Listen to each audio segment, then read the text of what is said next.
This is Gary Atensi with CNTV, and today we're in Littleton, Colorado. I'm here to discuss the healthy grieving process. Since 2015, they have been providing revolutionary grieving programs, exploring grief from the self-identity level. I am here with the founder. Peggy, let's start off a little bit about yourself. You have a pretty amazing story. You yourself, you were raised in a rural South Dakota. Pretty happy, just living the normal life there.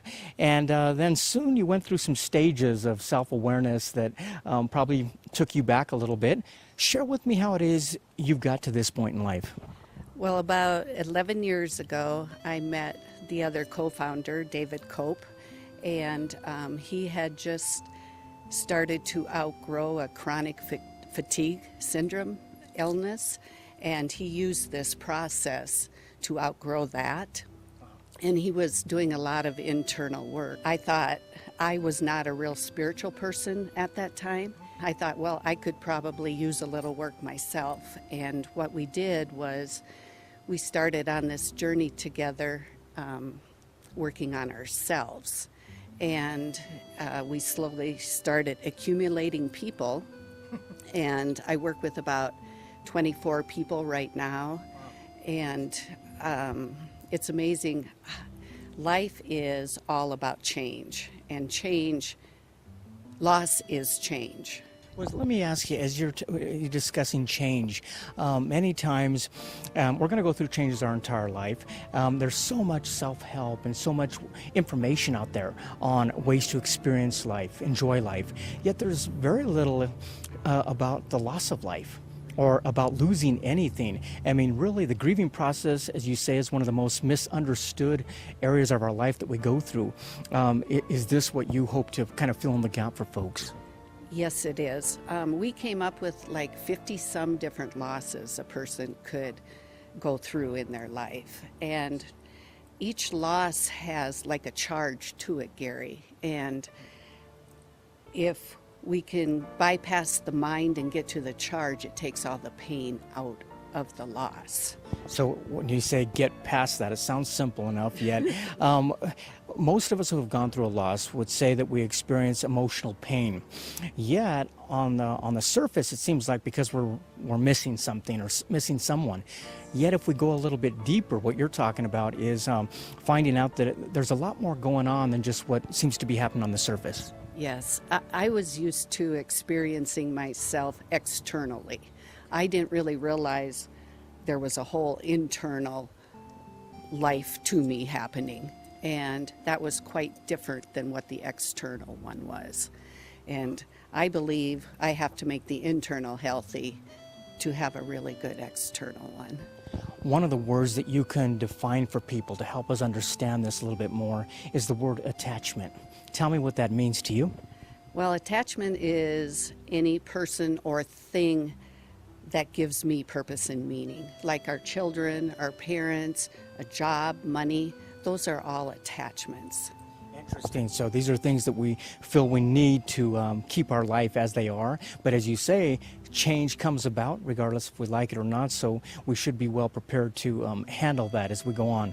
One of the things I see out there is the process that you'll put together. I mean, it seems pretty straightforward, yet it takes quite a bit of skill to actually go deep within yourself and really have this self-awareness. You have to be able to get into your heart. And no one can teach somebody to get into their heart unless they've been there themselves. And to get into our heart, we have to bypass our mind, because our mind is there to protect us. Absolutely. But it actually limits us. One of the things that you say is basically to start off, first of all, the process is you have to be honest. Be honest with yourself, that understand that maybe it's not what you think it is or what it is you're losing. Is that a big obstacle for a lot of people? Well, I do hear sometimes, like I helped a lady grieve her dog, and other than the opening statement, we never talked about her dog, because it really is about what's going on internally in us and the loss that we're feeling from that aspect. Do a lot of people, I mean, are they almost, do they sometimes not even want to feel the feelings that they're going through because, I mean, it doesn't feel natural, or it's almost taboo to talk about? It depends how open-minded and open-hearted the person is. I love working with adolescent kids because they just open up.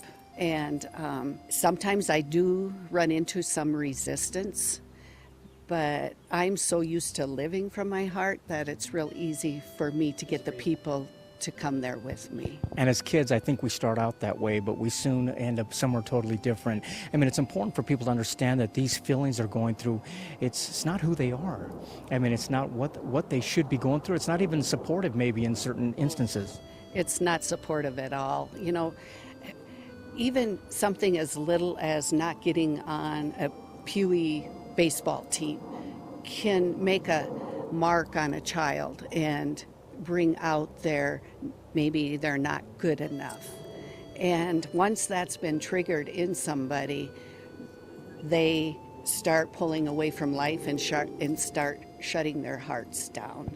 Interesting. I mean, I imagine one of the big milestones is for people to be able to imagine their life without that person, or imagine their life without something, or what the possibilities can be. Is that something you have witnessed? Yes. And in this process, after we do the grieving process, I actually take them through possibilities of what their life can be like now without that pain. And that's my favorite area of the process. That's got to be kind of a breakthrough for you, something that is almost rewarding to experience that in someone else. I mean, thus far we've talked, like you say, I mean, when I think of grieving, I think of somebody who's passed away. But like you said, we're talking about 50 different things that you can lose, be it a spouse in divorce, be it a loss of hearing, be it a loss of sight, be it a loss of limb. I mean, there's so many different areas. It kind of surprises me that we're not taught this early on.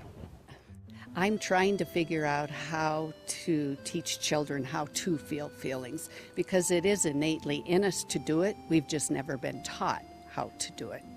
That is amazing. I mean, obviously your mission was to help others experience themselves. I mean, when you went through these stages, you were really learning about yourself.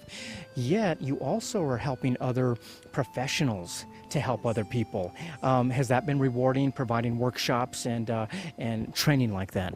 We have about 10 therapists that use our process in their practices now, because you can change someone's life in an hour and a half. And that sounds unbelievable, but you can. You really can. So the session itself, for somebody to get started, basically you're looking at a very intense session where you're going to learn quite a bit. And then is there a follow-up after that? We do a follow-up after that, because we start having them define themselves as a 10, the most triggered and painful they are in this situation. And then we have a fallback session that we have them describe themselves as a 1, because there just will not be any charge left. I mean, we're thinking of things that we've lost something and we don't want to lose it. Yet this can be used proactively as well. We're talking about losing things that we know we should lose. Maybe a bad relationship, alcoholism, habits. Can that be used as well? Behavioral patterns, I do those every week. I do one every week. And it just keeps adding to me. You know, Gary, for 25 years I went to the gym to try and feel better about myself.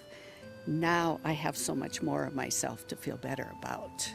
You were seeking a physical betterment, and you found out a spiritual betterment made all of you all the more better. It's very a holistic approach. Yes, it is. Wonderful. Viewers, take a look at the bottom of the screen right there. What you're going to see is her contact information. You're also going to see her website. I mean, we basically just touched on a little bit of what it is she offers. But basically, as you can see, this is more than just about losing the loss of life. This is about many things you can lose in your life, be it a divorce or possibly even a home or a community. People experience loss all the time, but it also can be you trying to break away from things that you know that you probably should be breaking away from.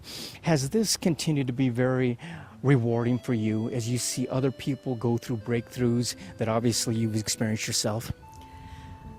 It is like watching somebody be reborn. They look different when they're done. They are so much brighter, lighter. They feel whole. Interesting. And for you to experience that has to be very rewarding for you and really understanding that you're on the path where you need to be. Last time, viewers, take a look at the bottom of the screen right there. You're going to see her contact information. First of all, on the website, check out the testimonials. Quite often, I mean, you'll quickly be able to see that people are talking about this in a revolutionary type of way. They're basically breaking away from the paradigm that you're probably used to when it comes to grieving.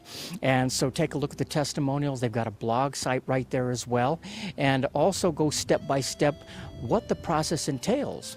Although it looks like a very simple approach, it can be quite in depth when it comes to actually going through that.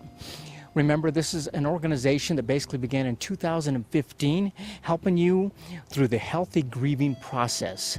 This is Gary Atensa with CNTV, and if you don't know, now you know.